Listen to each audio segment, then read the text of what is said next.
Welcome back to Vani recipes. ఈరోజు నిమ్మకాయ పులిహోర lemon rice ఏ విధంగా చేసుకోవాలో చూపిస్తానండి. ఇప్పుడైతే ముందుగా ఒక ప్యాన్ పెట్టేసుకోండి. రైస్ అయితే పక్కన ఫస్ట్ వంచి పెట్టేసుకోండి. ఇందులో 3 టేబుల్ స్పూన్ ఆయిల్ని యాడ్ చేస్తున్నాను. అది కొంచెం వేడెక్కిన తర్వాత కొంచెంగా ఆవాలు, అదేవిధంగా జీలకర్ర కొంచెం, అదేవిధంగా శనగపప్పును కొంచెం యాడ్ చేసుకోండి.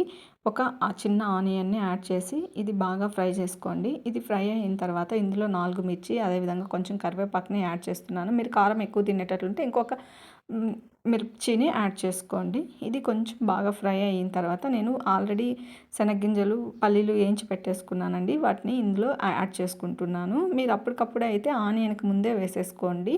ఇప్పుడు ఇందులో చిటికెడంత పసుపుని యాడ్ చేసుకోండి. చిన్న టేబుల్ స్పూన్ అంత పసుపుని యాడ్ చేస్తున్నాను. అదేవిధంగా కొంచెంగా మెంతి పొడిని యాడ్ చేస్తున్నాను. ఇవి యాడ్ చేసి బాగా ఫ్రై చేసుకోండి. మొత్తం పట్టేటట్లుగా సిమ్లో పెట్టుకోండి, లేదంటే అంతా మాడిపోతుందన్నమాట, అడుగంటేస్తుంది. ఇప్పుడు నిమ్మకాయలు 2 కట్ చేసి పెట్టి పక్కకి వంపేసుకున్నాను వాటిని. వాటిల్లో ఒక టేబుల్ స్పూన్ అంత సాల్ట్ని యాడ్ చేశాను.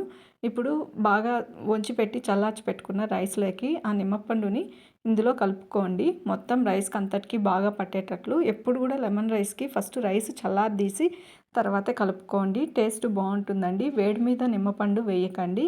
నేనైతే ఎప్పుడు అలా వేయనండి. ఇప్పుడు చూడండి, మళ్ళీ మీకు మొత్తం 1కి 2 సార్లుగా వేసుకుంటూ మొత్తానికి పట్టేటట్లు కలిపేసుకోండి. కలుపుకున్న తర్వాత నిమ్మపండు రైస్ తీసుకొచ్చి ఇందులో మనం ఫ్రై చేసుకున్న దాంట్లో బాగా మిక్స్ చేసుకోండి. మొత్తం కలిసేటట్టు అటు ఇటు తిప్పుకుంటూ. మీకు కావాలి అంటే ఇప్పుడు దీన్ని వేడి చేసుకోవచ్చండి, లేదంటే అలా కూడా సర్వ్ చేసుకోవచ్చు చల్లగానే. ఇప్పుడు ఈ విధంగా మిక్స్ చేసేసుకోండి మొత్తం పట్టేటట్లు. వేడి మీద అయితే నిమ్మపండు కలపద్దండి. సో ఇప్పుడు కావాలంటే ఒకసారి లో ఫ్లేమ్లో పెట్టుకొని మిక్స్ చేసుకోండి. ఇలా మిక్స్ చేసుకున్న రైస్లకి మనం కొంచెంగా కొత్తిమీరని యాడ్ చేసుకునేసి మళ్ళీ ఒక్కొక్కసారి మొత్తం అంతటిని మిక్స్ చేసుకొని ఇంకా అప్పుడు సర్వ్ చేసుకోవడమే అనమాట. ఇది చాలా సింపుల్గా ఈజీ రెసిపీ. పిల్లలకైతే మనం లంచ్ బాక్సుల్లోకి కానీ మార్నింగ్ బ్రేక్ఫాస్ట్ అలా చేసి పెట్టేయచ్చు. సో మన ఛానల్ని ఇంకా సబ్స్క్రైబ్ చేయకపోతే సబ్స్క్రైబ్ చేసుకోండి.